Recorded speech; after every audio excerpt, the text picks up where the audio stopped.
Welcome to the DFS pregame show here on RotoGrinders. I'm Jordan Cooper, a.k.a. BlenderEd, Blender HD, if you want to follow me on Twitter. And it's Friday, July 7th, and you know what we do on Fridays? We fight. Or at least we talk about fighting. Tomorrow's UFC 290 pay-per-view. Tomorrow, 6 o'clock, 6 p.m. Eastern lock, 14 fights. They still have to do the weigh-ins today, so I hope we're getting them all.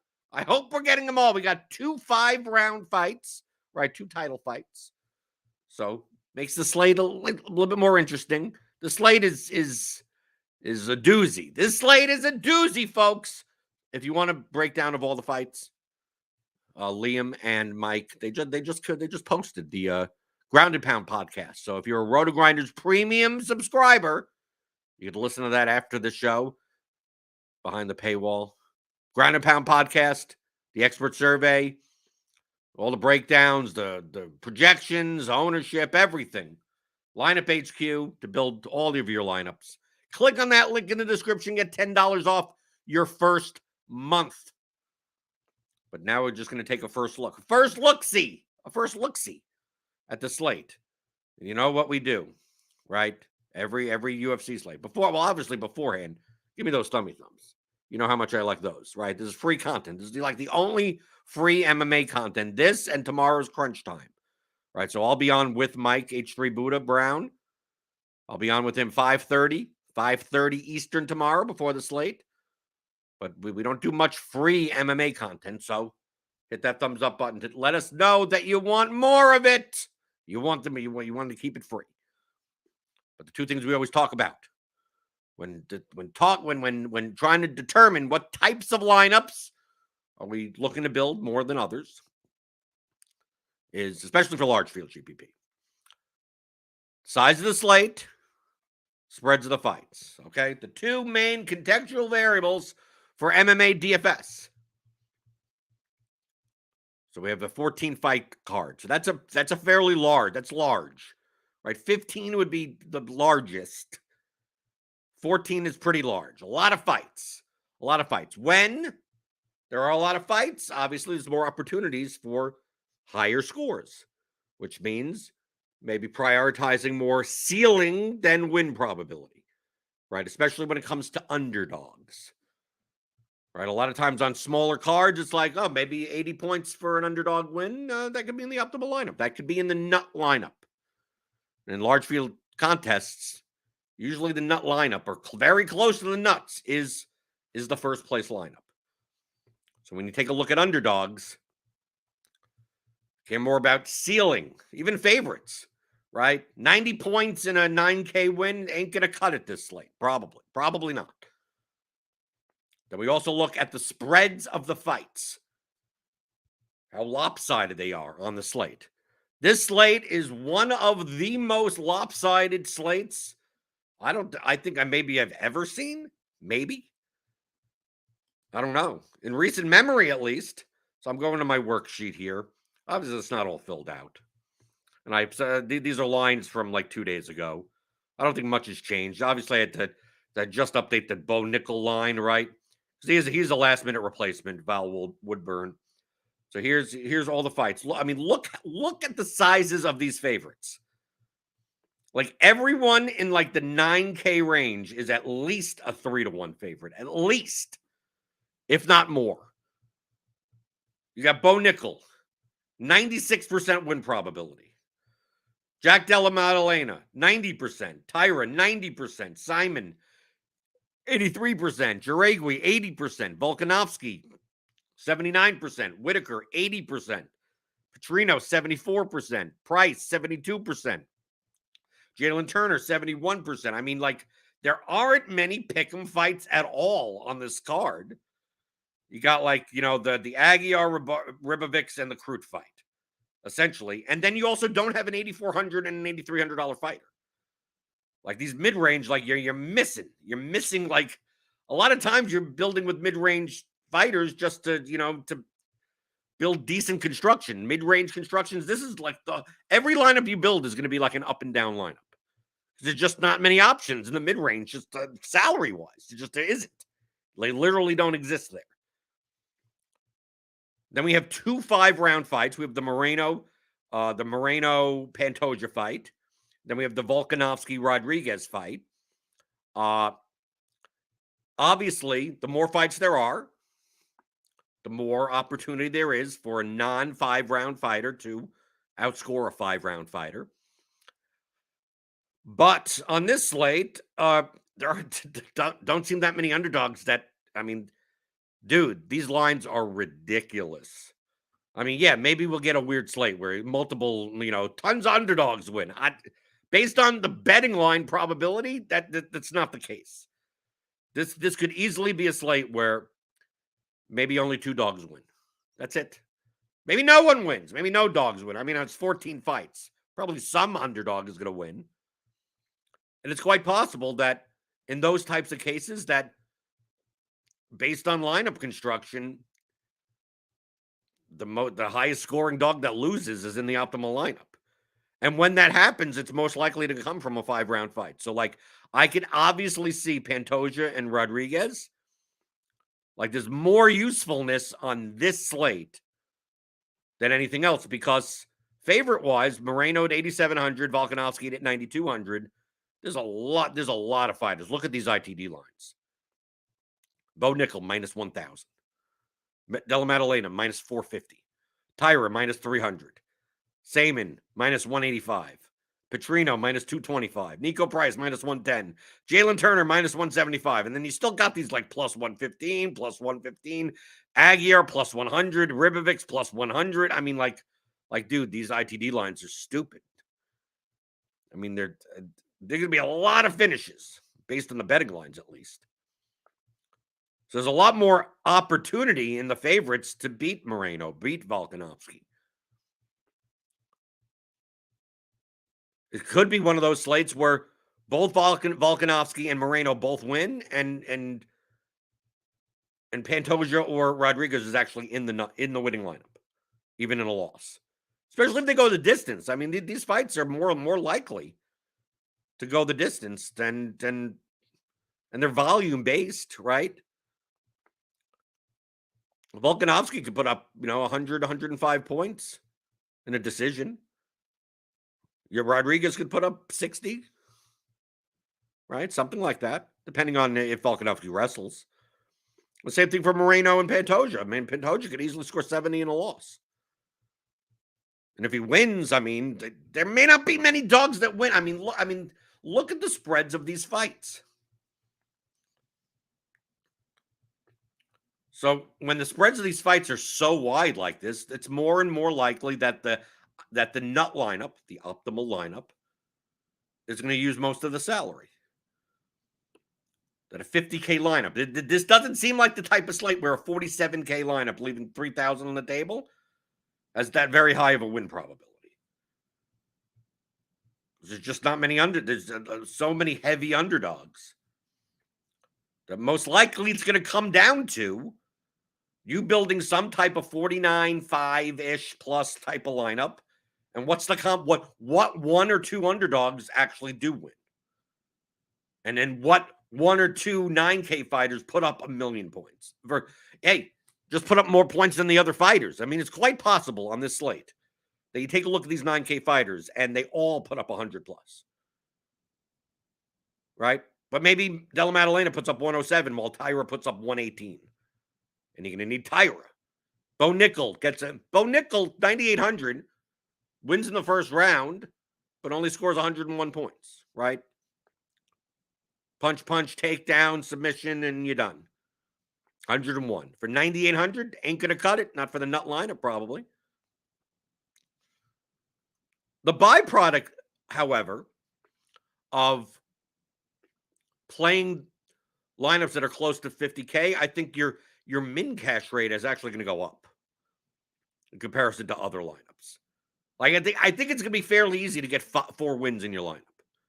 Does that mean you're going to cash with 4 wins? No. But look at these lines. I mean, this could be a crazy slate where 6 underdogs win. I mean, it could be. Probability says otherwise. So if we take a look at some of these lineup constructions, I mean,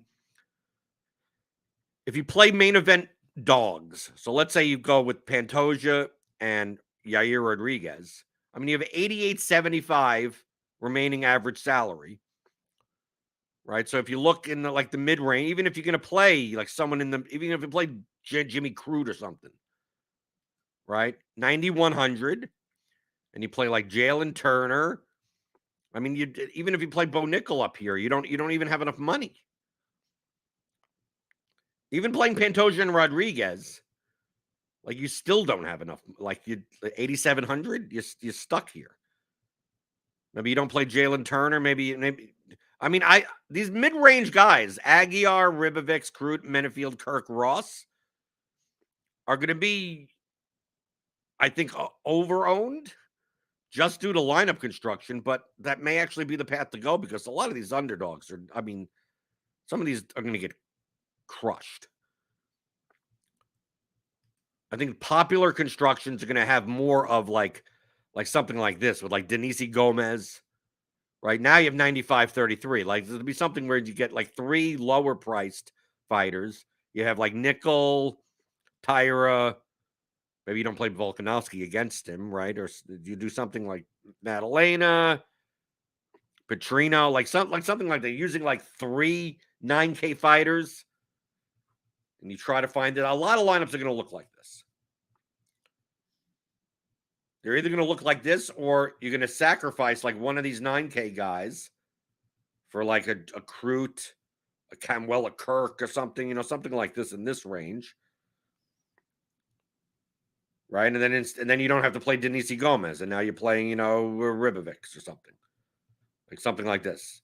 This one has more. This type of lineup, I think, has more like win probability. But from a ceiling perspective, I don't know. It's quite possible that as long as you get like 2 underdogs that win, like it could be any of these guys. I mean, someone pulls up the upset. I mean, I think Dricus Duplessis is going to be popular against Whitaker.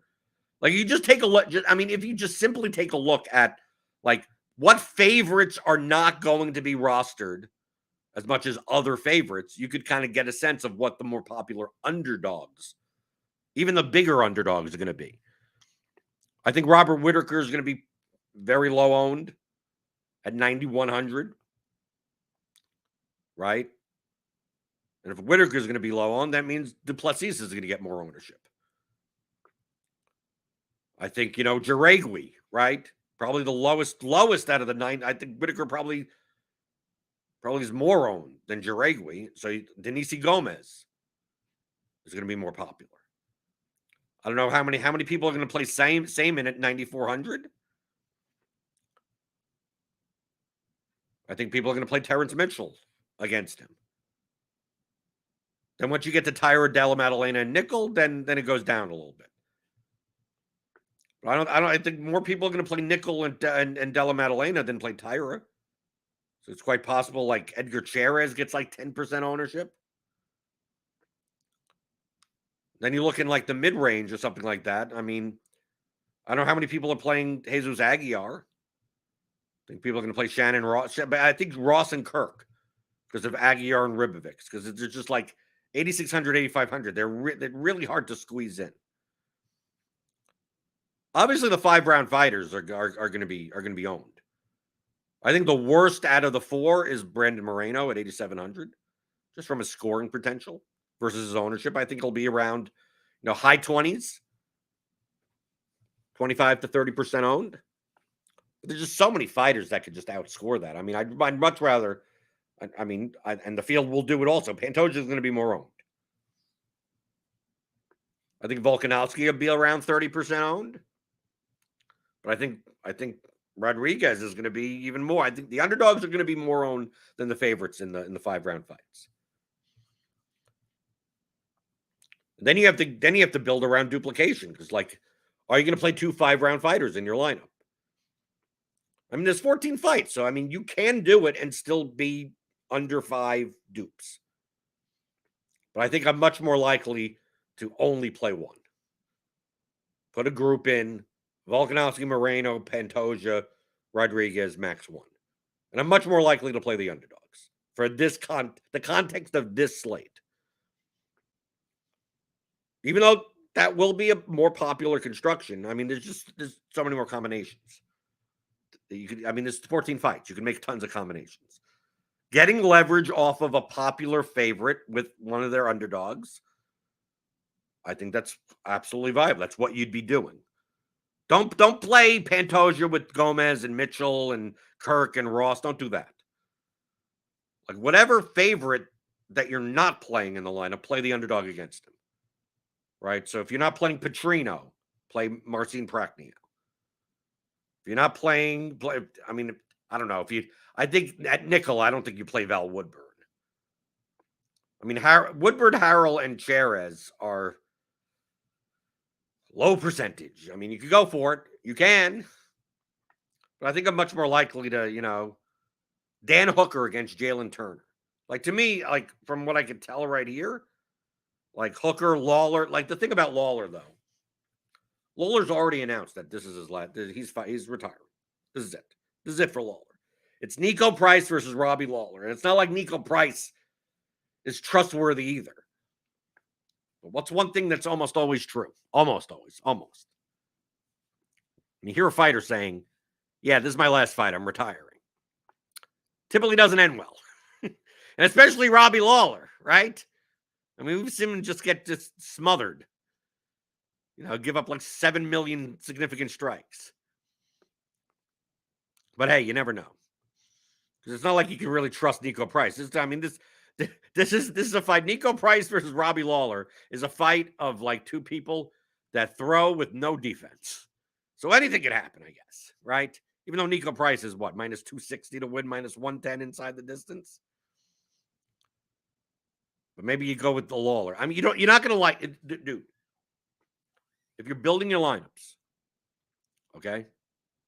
Here's a tip. Here's a tip, especially for this slate. If you're building your lineups and you look at a lineup and you go, oh, I like that. That means it's a horrible lineup. It's horrible, right? You're gonna have It's very hard to build a lineup that you feel comfortable with in the first place, and the ones that you feel the most comfortable with are probably going to be duplicated 30 times. Right? You're gonna go through. You're gonna build. Even if I hit the optimal button, right? Nickel, Volkanovski, Price, Pantoja, Ross. Obviously, you can't play Rodriguez, but even if you put in like Gomez in that spot, like, don't play this lineup.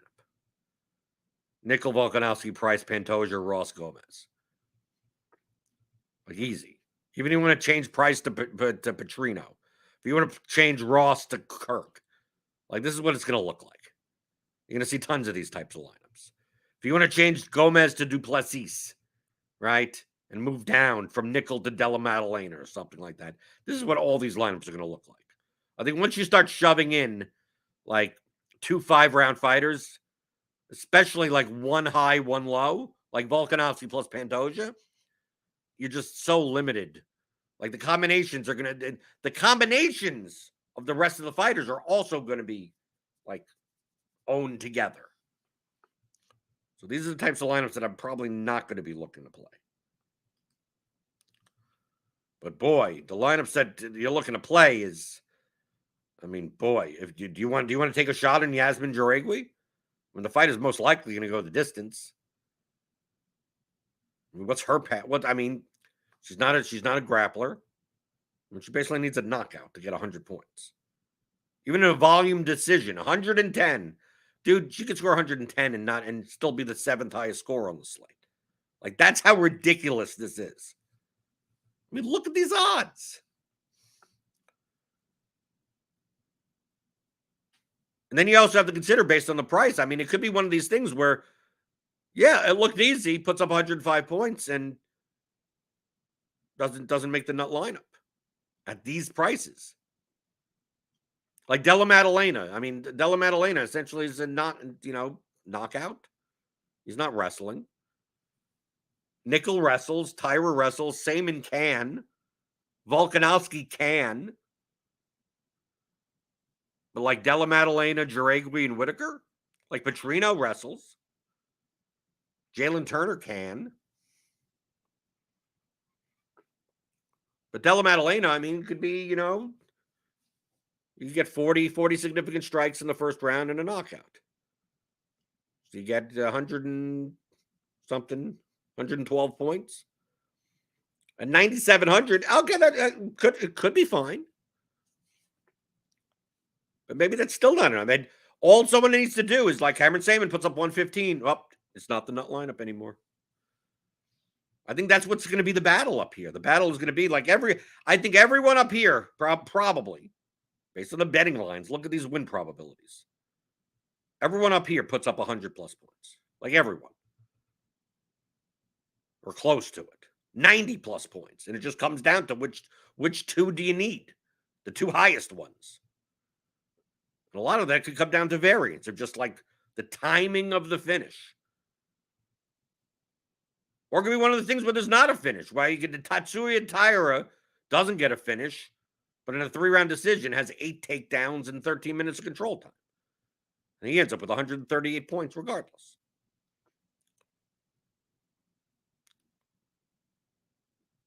I mean, same for Vitor Petrino, who says that he doesn't just smother Prakny out for 3 rounds. And some of the variance of the finishes of these fights are the things that are more concerning than the variance of who's going to win the fight. But I say that, and my streak of MMA the past couple of months, who knows? 8 underdogs win tomorrow. It becomes ridiculous. Oh, look at all these 4-1 dogs all going down. Lucky shots and stuff and bad decisions. Defix says Aguirre looks way underowned. Yeah, for his inside the distance, yeah, plus 100.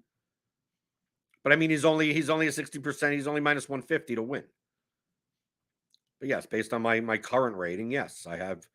You take a look here. Look how much like dark green and dark red there is. That's what's going to happen on slates where the spreads are so wide. Where it's like, oh, look. I mean, there's only so much ownership that could go to everyone.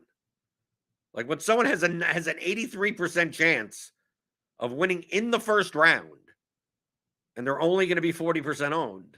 I mean, it's going to have a good rating. I mean, come on. Right, Della Maddalena, 67% chance of winning in the first round, which is essentially guarantees you 100 points. 30% ownership, 33% ownership, it's ridiculous. Defik asks, how many possible combinations of lineups are there with 28 fighters? 350,000 sound right? I mean, it's probably it doesn't get up to it gets past 100. Probably something like that. 100, 200,000 at least. I mean, because obviously there are combinations where you just take the 6 lowest underdogs. I mean, that is a combination, right? If you want to take Woodburn, Harold, Charas, Mitchell, Gomez, Rodriguez. I mean, you're leaving 9,800 on the table, but that is an available combination. I would play it. I'd rather play a lineup that was duped 40 times than play that lineup. That was unique. That's how low of a win probability it is.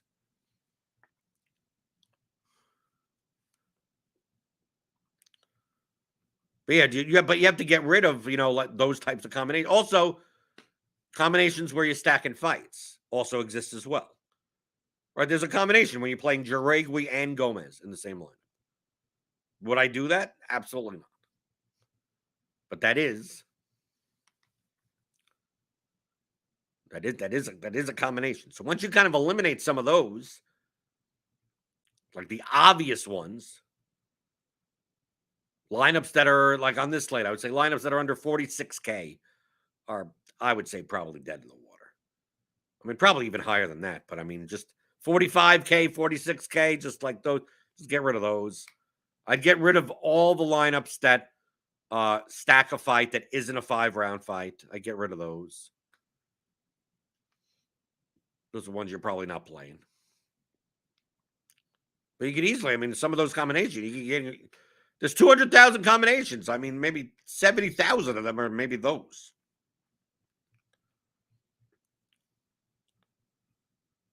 But it's a 14-fight card, so you have more combinations available to you. This was an 11-fight card, this would be awful. With the spreads of the fights the way they are, if this was an 11-fight card, I'd consider just like, okay, I'm barely gonna have any volume because it just makes it so much more likely. Okay, no underdogs win, and it's just like The highest scoring underdog, or the only underdog that won, that's in the optimal. And I hope you got the right 9K fighters, and there'll be a lot of lineups that look like that on an 11 fight card. 14 fights, you have much more wiggle room, right? You can make contrarian lineups that still have good win equity. I mean, if you could, let's say you played Juragui, right? That's going to be contrarian, right? Let's say you get ultra contrarian. You play Juragui and Whitaker. Maybe you don't play anyone up here, right? Juragui, Whitaker. Maybe you play Mitchell against Saman, right? Since you're not playing him. Maybe you don't play Jerez, Harrell, or Woodburn. You just say you're just not playing Nickel, Delamadalena, and Tyra, and they just don't put up enough points. Like these guys in the mid range outscore them.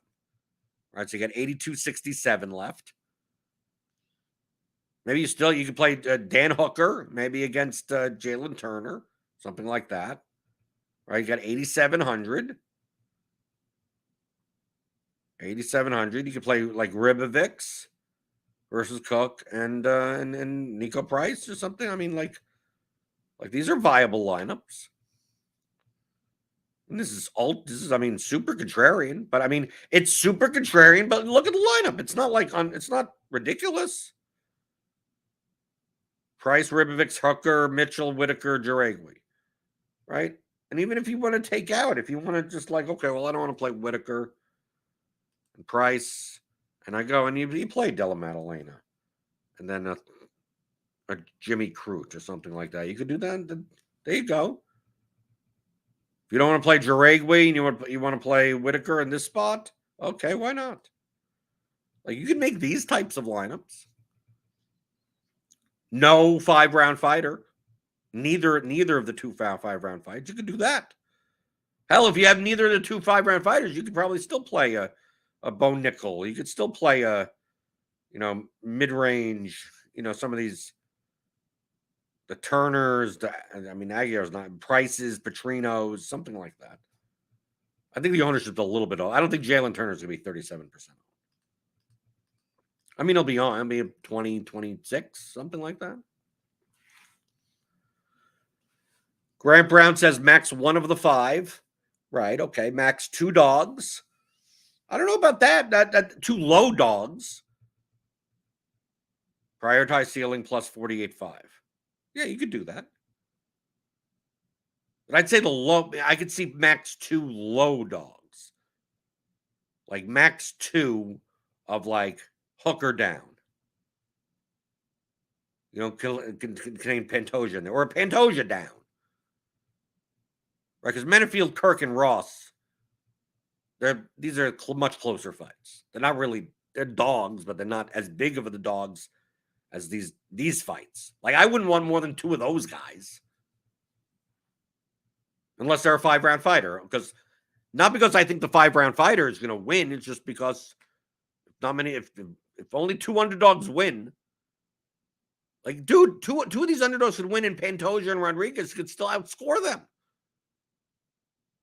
Who says Martin Prachnio wins a split decision and scores 54 points against Petrino? And then Pantoja puts up like 68 in a loss. Like Pantoja would be the one that would be in the nut lineup. But Grant Brown does clarify and says, right, the big dogs. The big dogs, which most of them are. Finding dogs that you feel comfortable playing doesn't exist on this slate. So you could argue anything you want about, I'm going to play this guy and you're going to play that guy. How do you play this guy? Like, dude, they're all bad. From what I can tell, I'm leaning towards like Hooker and Lawler, even though I don't want to play Lawler if he's retiring. Oh, it's so awful. Have you ever seen someone that announced their retirement beforehand? Is there anyone? There's got to be. Announce their retirement and then they win. They put up a good. They win. The finish. Yay! Right off into the sunset. No, you don't see that. People say, "Yeah, this is my last fight. I'm looking to retire," and then they're staring up at the lights like 67 seconds into it, and then they put their gloves on the ground and say, "Okay, that's it for me." Dfic asks, how does the majority of the field build their optimized MMA lineups? I don't know, because I don't do it the way that most people do it. Highest projection, then trim ownership. Median projection in MMA is, I don't think it's too bimodal of a sport. I don't care about the medians. I don't know what they do. I mean, I'm using my numbers into lineup HQ, so I'm not using median projections. My rating already accounts for ownership, so I'm not even using ownership. I'm using this rate. This rating already takes into account all of that, and then I run lineups through the theory of DFS duplication predictor, and I start trimming from there. Typically, I'm trimming from there. Maybe I'm getting rid of some of the weakest lineups, and then it just depends on how many lineups I'm playing. If I'm playing, I think I'm playing 75 lineups or something tomorrow.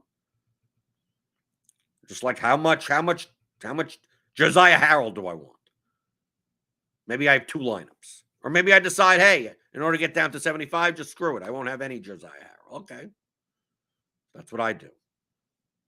So basically, I'm going to import this rating number into the projection column. Then essentially, I build 300 lineups. I set some exposures for diversity purposes. I built 300 lineups, and I take those 300, run it into the duplication predictor, and get down to like whatever my number is from there, 75.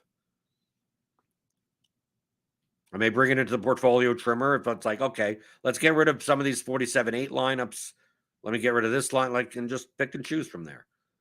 The duplication predictor will get rid of all the ones that are like over 10, over 5. Some of the ones I don't mind. Like there's some lineups where it's like, oh, it's duplicated 4 times. It's like, okay, that lineup I'm fine being duplicated 4 times. Then there's some lineups that are duplicated once, and I'm like, it's probably not going to be once. I look at the combinations and I go, I don't know. I think it'll end up being, because these are like median numbers. It predicts 4. It could be 17. It could be unique. It's in the middle, depending on the ownership that you put in, and the ownership obviously is not perfect. But that's what I do. So I don't know what other people do. I mean, I'm literally replacing the projections with my rating number from my worksheet. And then the formula I change. The formula for this, I change every slate, depending on the size and the spreads of the fights. Because obviously on the smaller cards, I'm going to weight the win odds more than the ITD. Higher. Maybe not higher than the ITD, but have a higher weight on winning. And on larger cards, I'm going to have a less of a weight on winning and more of a weight on round 1. Or ceiling projection or something like that. On cards with big spreads, and there's like all of these fights, I care more about ITD now. Right? I don't care that, this guy is minus 400 and this guy's minus 900. That's still ridiculous. Right? So I care more about like winning inside the distance, winning in the first round. It's obviously going to make like guys like Volkanovski a little bit lower because he's more likely to score a lot of points from just going 5 rounds. Goes 5 rounds, 20 points a round, and he can score 130 points. There you go. Without even a finish. But that's what I already weighed that into it with my projection and my ceiling. That's already weighed into that. So I don't know what other people do. So how do they do? I don't know.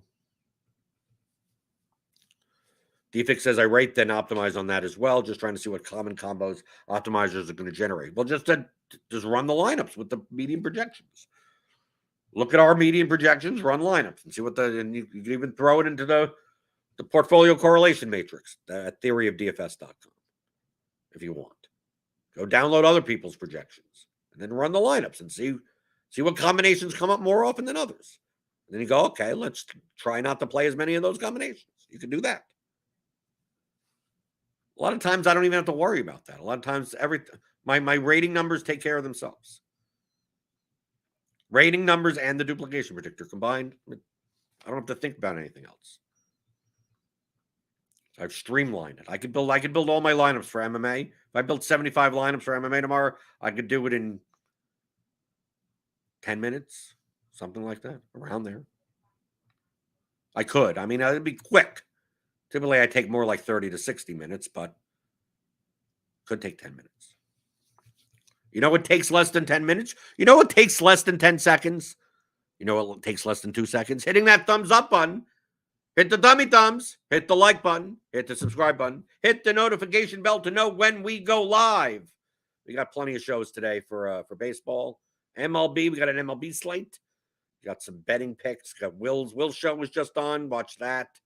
We got PGA Showdown stuff. We got everything. Tomorrow's crunch time. We got MLB crunch time tomorrow also, but we also have MMA crunch time. So like I said, this is like a first look. Today's show is more of a, okay, I don't have everything filled out. Let's take a look at the scope of the slate. But then tomorrow, me and Mike Brown got out 30 minutes before lock, 5:30 Eastern. We'll go through a quick, rundown of basically at that point, I already have my lineups in. So I can say, this is what I'm doing. This is what you're doing. What do you think of this? We see the weigh-ins, any narratives, ownership changes, stuff like that. That's what we talk about. So tune in tomorrow, 5:30 Eastern. And remember, next week, All-Star break. Right? We got the All-Star break coming up, so there's going to be no shows next week until Friday. We'll do an MMA show next Friday. Monday, Tuesday, Wednesday, Thursday, no shows. We're all gone. I don't know. I think there's a golf show on the schedule for one of the days. Other than that, we didn't go out of business. It's the All-Star break. There's nothing going on.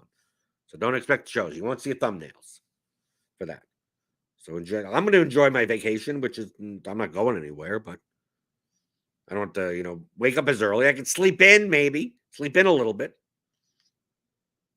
So yeah, so I'll be back next Friday for another MMA slate. But send in your questions, because after that, obviously we do some more unstructured learning on DFS strategy. Send them in. Questions at theoryofdfs.com. Any questions you got whatsoever, we cover it on the show. So that's what I try to do here. Try to help you become a better and more profitable DFS player. Here Monday through Friday, 11 o'clock Eastern, on the DFS pregame show on RotoGrinders.com.